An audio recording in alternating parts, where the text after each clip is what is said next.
حسن نے دیکھا کہ کچھ لوگ جو ہے حضرت امیر معاویہ کے موافق ہیں، اب جو ان کے موافق ہیں وہ ان کے کچھ لوگ مخالف ہو جا رہے ہیں جو حضرت امام حسن کے چاہنے والے ہیں، تو اختلاف نہ پڑ جائے، اسی اختلاف کو دور کرنے کے لیے حضرت امام حسن نے 6 مہینے کے بعد وہ کیا کر لیے، اپنی خلافت واپس لے لیے، دستبرداری کر لیے۔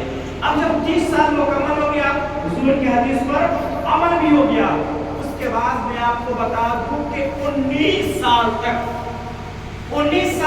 دمشق کے سرزمین پر حضرت امیر معاویہ کیا رہے، حکومت کرتے رہے، اور 30 سال میں 19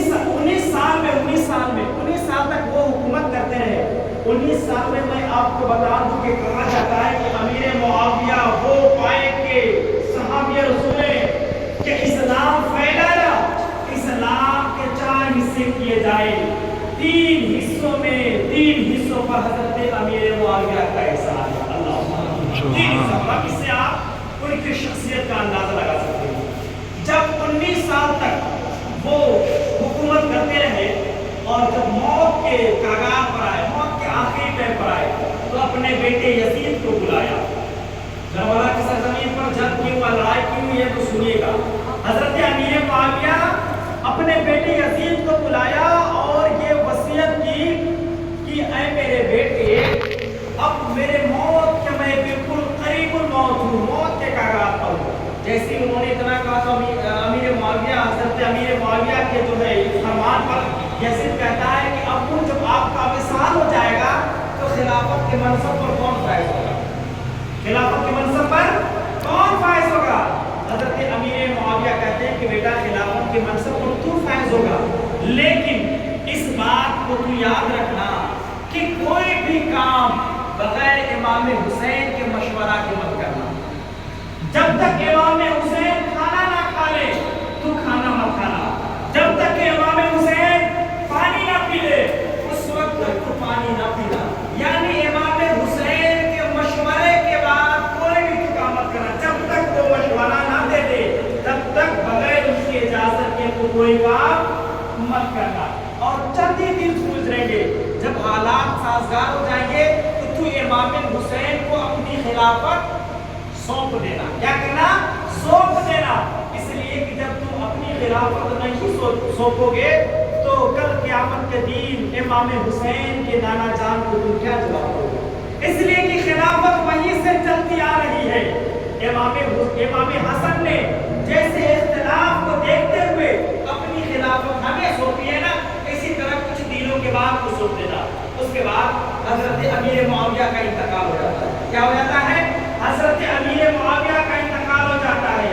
انتقال ہونے کے بعد اب یزید جو ہے اپنی خلافت کا اعلان کر دیتا ہے، اپنی خلافت کا اعلان کر دیتا ہے، اور چاروں جانب جو ہے خط بھیجوا دیتا ہے، یہاں تک کہ مکہ میں بھی خط بھیجوا دیتا ہے، مدینے میں بھی خط بھیجوا دیتا ہے، اور مدینے میں ایک پائے کے صحابی رسول ولید بن عقبہ جو گورنر ہاؤس پر فائز ہے، یعنی مدینے کی سرزمین پر سردار نہیں تھے، ان کے پاس خط بھیجتا ہے کہ تم امام حسین اور ایک بہت بڑے صحابی رسول جن کا نام عبداللہ بن عمر ہے، ایک اور صحابی رسول جن کا نام عبداللہ بن زبیر ہے، ان 3 لوگوں سے جو ہے یزید کی جو ہے کیا کرو، خلافت کو ایکسپٹ کروا لو کہ یزید کی طرف سے یہ خط آئی ہے، اس پہ آپ جو ہے سائن کر دے، وہاں لگا دے، جو کرنا ہے کر دے۔